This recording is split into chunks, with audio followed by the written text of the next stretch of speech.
how are we doing? I'm doing great because today we're doing another new releases reading vlog.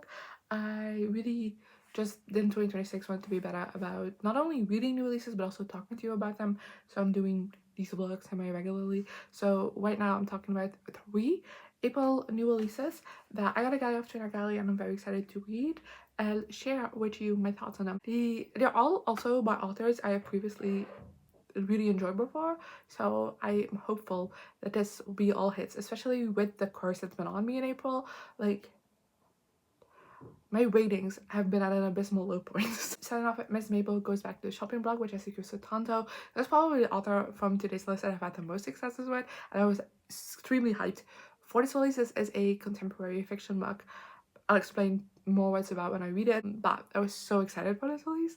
And then we have The Name Game by Beth. Beth is typically an author I don't love, but I do really enjoy. So I was very excited that I got a galley of her new release. And lastly, we have Sherry Baby by Rowell, which is a bit of the wild card of this video because even though I really enjoyed books by Rowell before, it has been a while since I've read Rowell, but I'm quite excited about this one, so let's see how it goes. So let's just get into the reading portion of this vlog.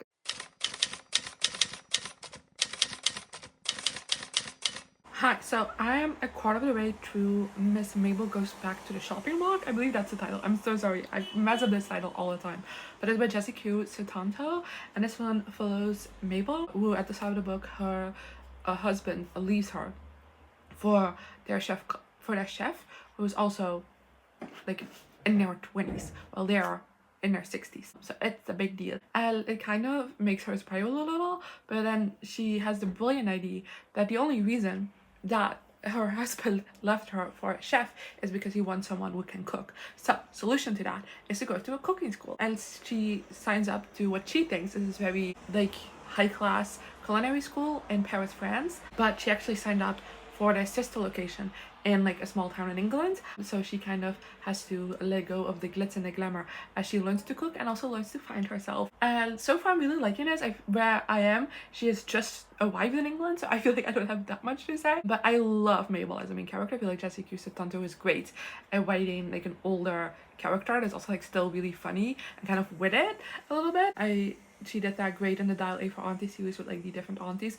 but also with Vera Wang. And I feel like Mabel is very different characters from all of those. It's just very distinct, but like she still has that Jessie Q. Sutanto magic. So I'm really mainly just enjoying reading from her perspective. I already love just a quarter of the way in how much she's already kind of questioning her status quo, and that makes sense because she is a trophy wife and she has been raised to be a trophy wife. So there's a lot of kind of ideas she's had about what her life's supposed to look like, and specifically as a woman what her life is supposed to look like, that she's already in her inner monologue sometimes going like, wait a minute. Wait a minute. And I think that's nice that it doesn't really take until like the whole character arc until the ending. It's already just like the moment this guy leaves, she is kind of already second guessing parts of what she has deemed normal. So I don't know, I quite like that already, and I'm very excited to continue reading. Like I said, not a whole lot has happened just yet, just basically the setup, so this could still go many different directions, but so far it has been an absolute delight and I can't wait to continue reading. Okay, so I'm halfway through Miss Mabel Goes to the Shopping Blog, Goes Back to the Shop. I keep forgetting the title of this book. I apologize. I also apologize because the construction zone in front of my house has been dead quiet all day, and I press record and I start making noise, so I apologize if you hear that in the background. But like I said, halfway through the book, I'm loving this so much, and I feel like at this point in the book we're definitely getting much more to the meat of it, where Mabel is just kind of really starting to find herself and find her own confidence. But not just that, she's also just connecting with her classmates. I think that's just like really beautiful to see, especially because it's not like a thing that just magically happens. She does struggle a little bit in the beginning to make connections, to even get shit done in class, and she does definitely have moments at the beginning where she is very much like, I want to go home, I don't want to do this anymore. But then she's also like, I've never been bad at something, so I'm gonna turn this shit around. I'm just gonna work harder and put more effort into things. And I don't know, I'm really liking it. She's also having a flirtation going on, not with one of the classmates, don't worry, they're all much younger, but with someone else. And there's just like a little flirtation, and I think it's adorable. Like obviously this doesn't we need a romance, but I do quite like that element of it, of like having someone that generally is like has a crush on her, and then she kind of can have those feelings on back, and they don't necessarily need this to end and them being happily ever after, because I don't think that is necessary for Mabel's storyline. But I do think just like having this little romantic interest is a nice part of her journey, because I feel like the talks we got about her relationship with her husband is much more like not a marriage of convenience technically, but it does kind of feel like it a little bit, where it's just like, oh, you're just like a perfect trophy wife, not necessarily like, oh, you're the person I love most in the world kind of marriage, if that makes sense. So it is nice to kind of have someone that just admires her a little bit. And so I really like that part of this book as well. I don't know, I'm slowly falling in love with every single aspect of this book, and I'm very excited to continue reading it. I just feel like, I don't know, it is very feel good, and you're just rooting for Mabel so hard. So I'm 75% of the way through the book, and just now, like maybe 10% ago, something happened that's in the actual synopsis of the book. So don't read the synopsis of the book. I already told you, didn't tell you about that part, because I saw in some reviews that that was a way less part of the book than the synopsis makes it sound like. But I'm very glad I did not, because that's definitely spoiler if something doesn't happen until 65% of the way through. But something I can talk to you about is that at this point in the book, Mabel is kind of having to do things on her own, and like making decisions on her own and such. And I think it's really interesting to kind of, in that sense, see, even though the narrative forces her in this position, it does immediately show just how far she has come from the start of the novel, and I'm just so proud of her. And we're also really getting into it where she's like still determined that she's doing this to get back her husband, but she is starting to question why a little bit, and it's becoming very obvious that it's just because that's all she's ever known, and that's been her status quo for so long, that she kind of more so wants to return to that comfort rather than generally missing her husband, if that makes sense. So I'm really liking the discussions around that as well that's going on, and I don't know, I'm just really liking this book, and I'm very excited to continue reading it, so I'm gonna do that. It's late and I'm exhausted, but I thought I'd give you a quick update because I finished Miss Mabel Goes Back to the Shopping Block with Jessica Sutanto, and yet that was all this time the white title. I don't know, I was being annoying about it, but I ended up giving this 4 stars. I really enjoyed this. I feel like this is definitely like the definition of a feel good book. Like, I don't know, everything about it just made my heart happy, but it just didn't have that 5-star feeling for me. But I do highly recommend this one. I thought it was just such a like feel good read. I don't know how else to describe it. I feel like that's the perfect word for it. And I love Mabel and her development throughout this book. I love the focus on like female empowerment in this book as well. I like the cast of side characters, and I don't know, it wasn't the most out there. It might have been a little bit predictable, but it felt like not a hug, but like a sunshine. If that makes sense. I don't know.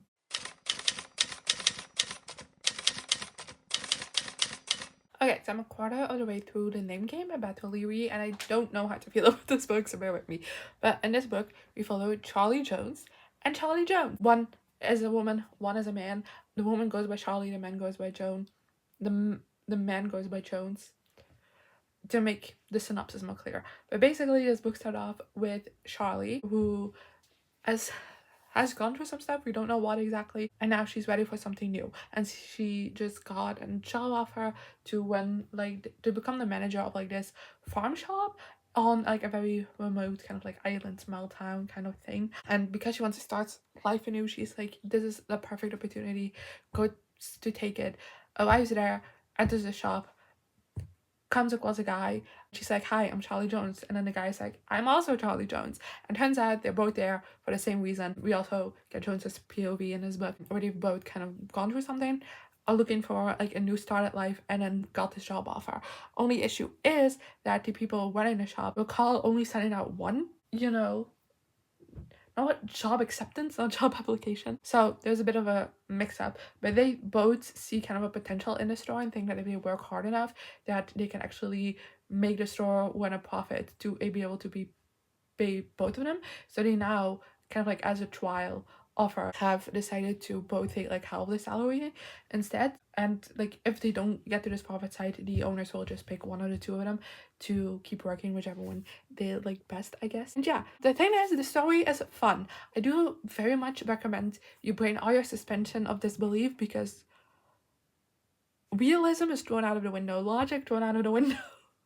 Like there's just, I wanna just like go along for the ride, but like the book sometimes tries to like get itself into too much, like talks too much about like its logistics. I'm like, don't make me think about this because you know it doesn't make sense. Just keep going. But my main issue with it so far is the way it's written, because we get both Charlie and Jones's POV, but both kind of on like a diary style, with Charlie being like an explicit diary, while Jones, we know he has been sober ever since he came onto the island, and it's kind of like a sobriety log where he's emailing himself about the day, about the things he felt, to kind of like help support his journey in sobriety, I would think. And I don't love that. Typically, I love a book in mixed media, like epistolary, I love that, but I just don't think it's the best executed in this book. And it becomes incredibly obvious as this book also has some flashback chapters that are written normally, let's say, and it's just a complete shift in just like quality of writing, and just the ease at which it reads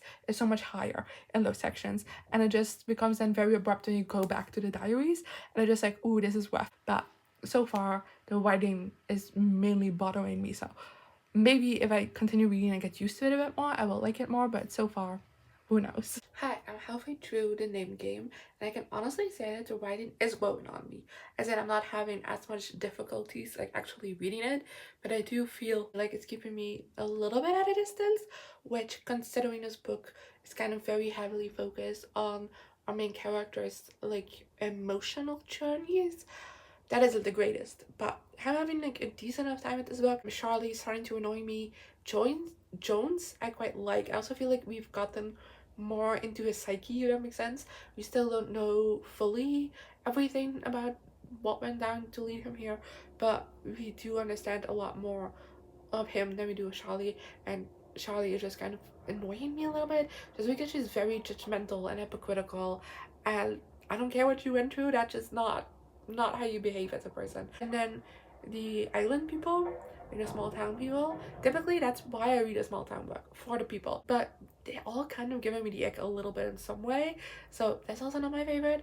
And I'm also having to admit that I don't see how this is going to turn into a romance, because I feel like both Charlie and Jones are at a space in their lives where I feel like a relationship would complicate things more than it would help. So I'm very curious about how Beverly was going to pull it off.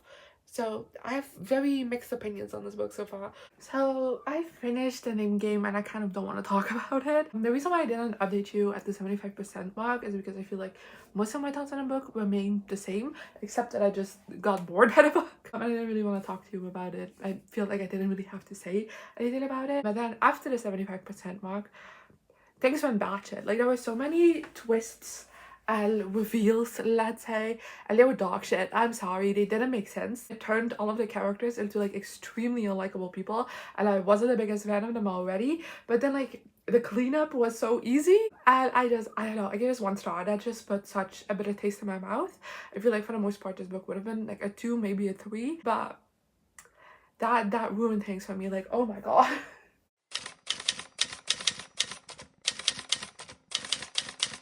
So I'm 25% of the way through Sherry Baby. Elizabeth's taking me by surprise. But in this book, we follow Sherry, who recently, like, is actually going through a divorce with her ex-husband. And the book starts off with her kind of having a night to herself, kind of reclaiming who she is, if that makes sense, and not living within the misery of the divorce anymore, because her favorite band is performing her favorite album at a place nearby. So she goes there, and there she ends up bumping into Wes, who is a guy she knew in college. And in fact, he was her best friend's boyfriend in college, and she had a massive crush on him. So complicated feelings there all around. But they bump into each other, they immediately have a connection, and that's a thing. But at the same time, we also have a storyline with Sherry, because her ex-husband is a very popular like webcomic turned graphic novel author, and that story is now being adapted into a movie. And that story has a character named Baby who is very much based upon Sherry, and it's opening up some old wounds for her. And yeah, that's kind of all I have for a synopsis. But I'm enjoying this so much. Like, I love Sherry so much. I think she's such a great main character, and I really love kind of the balance between her confidence as well as her vulnerabilities, especially also when it comes to her body. She's plus size, she's like very comfortable within her body, but also like still has a lot of insecurities, especially around the way other people perceive her.